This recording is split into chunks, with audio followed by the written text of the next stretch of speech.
everyone. So better morning to all of you. তো জানিস আগে কি হতো ডব্লিউবিজিতে যখন ধর আপগ্রেডেশনের জন্য যেতিস না, ইয়েস আপগ্রেডেশন হোক বা নো আপগ্রেডেশন, ঠিক আছে, তাহলে কি হতো যে তোকে একটা ফর্ম থাকতো, এই ফর্মটা ফিল আপ করে ইনস্টিটিউটে সাবমিট করতে হতো আফটার ফিজিক্যাল ভেরিফিকেশন। এবার এখন কি হয়েছে, এখন কিন্তু ওই ফর্মের কথা কিছু বলা নেই, এখন বলা হয়েছে থ্রু দ্য পোর্টাল তোকে এইগুলো সব করতে হবে। Through the portal, mind the words, through the portal, ঠিক আছে, এই ফ্রেশ থেকে তার মানে পোর্টালের থ্রুতেই তোকে ওটা আপগ্রেডেশনটা এক্সারসাইজ করতে হবে, ঠিক আছে, এইটা মেনশন করা আছে। এবার ইএস আপগ্রেডেশন কী হয় না হয় ওটাও আমি এক্সপ্লেন করবো, আর কীভাবে তো করতে হবে সেটাও স্টেপ বাই স্টেপ এক্সপ্লেন করবো, ঠিক আছে।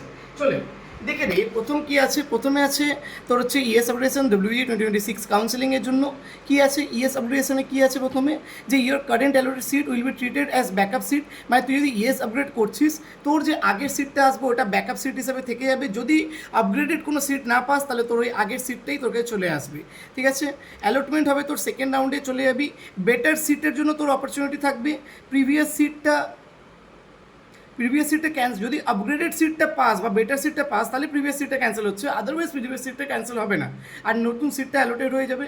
If you don't get any better seat then you will continue to retain your previously allotted seats, মানে আগেরটাই তোর চলে আসবে।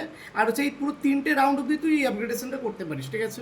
আচ্ছা, নো আপগ্রেডেশন কাদের জন্য, যারা অলরেডি বেটার কলেজ পেয়ে গেছে, যারা স্যাটিসফাইড আছে, যারা কি আছে স্যাটিসফাইড আছে, তাদের যেই কলেজটা পেয়েছে তারা স্যাটিসফাইড আছে, তো তারা নো আপগ্রেডেশন ফর্ম ফিল করে ওইখানেই লক করে দিতে পারে বা ওইখানেই নিজের অ্যাডমিশনটা শেষ করতে পারে, ঠিক আছে। এবার রাউন্ড ওয়ানে কী করে করবি তোরা, দেখ, রেজিস্ট্রেশন হয়ে গেল, চয়েস ফিলিং হয়ে গেল, সিট অ্যালটমেন্ট রেজাল্ট বেরিয়ে গেল, তারপর ডকুমেন্ট ভেরিফিকেশন হবে, তারপরে তোর ইয়েস আর নো আপগ্রেডেশন করতে হবে, ঠিক আছে। এখানে আছে কি থ্রু পোর্টাল, ঠিক আছে। কাউন্সেলিংয়ের যে পোর্টাল আছে পোর্টালের থ্রুতে এবার করতে হবে। আর হচ্ছে অবভিয়াসলি 5,000 টাকা তো সিট অ্যাকসেপ্টেন্স ফি দিতে হচ্ছে তোর ফিজিক্যাল ভেরিফিকেশন যাওয়ার আগে। তারপরে এই রাউন্ড টুতেও ঠিক একইভাবে তোর ইয়েস আর নো আপগ্রেডেশনের অপশান আছে। ইয়েস আপগ্রেডেশন করতে পারিস, নো আপগ্রেডেশন করতে পারিস। আর তারপর হচ্ছে যদি অ্যাপ্লিকেবল থাকে তো সিট অ্যাকসেপ্টেন্স ফি দিতে হবে। তারপর রাউন্ড 3তে হচ্ছে যেখানে তোর ফাইনালি হবে সেখানে তোর ফাইনাল অ্যাডমিশন নিতে হবে, কারণ রাউন্ড 3টাই লাস্ট রাউন্ড। তার মানে ইয়েস হোক বা নো আপগ্রেডেশন হোক, দুটোই কিন্তু এখন পোর্টালের থ্রুতে করতে হচ্ছে, ওয়েবসাইটের থ্রুতে করতে হচ্ছে, ঠিক আছে।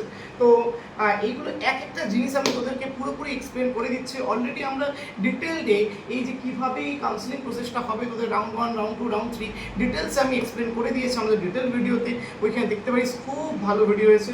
আর এখন ইয়েস আর নো আপগ্রেডেশনও আমি পুরো ডিটেলসে বলে দিয়েছি, এক একটা জিনিস বের করে যেগুলোতে তোর প্রবলেম ক্রিয়েট হতে পারে কাউন্সিলিংয়ের টাইমে, সব কিছু এক একটা জিনিস এক্সপ্লেন করে আমি তোদেরকে দিয়ে দেবো। এর মধ্যে যাতে হচ্ছে 200+ লাইকস হয়ে যায়, তারপরে হচ্ছে এই যে পুরো যে ইয়েস আর নো আপগ্রেডেশনের যে পুরো যে ডকুমেন্টটা আছে, এই যে পুরো নোটটা আছে, এটা আমি গ্রুপে পাঠিয়ে দেবো যদি 200+ লাইকস হয়ে যায়, ঠিক আছে। আচ্ছা, আর একটা কথা, সাবস্ক্রাইব আর লাইক করে রাখ, কারণ এটাই তোর জন্য সব থেকে বেশি হেল্পফুল হবে। থ্যাংকস টু অল, দেখা হচ্ছে অন্য কোনো ভিডিওতে।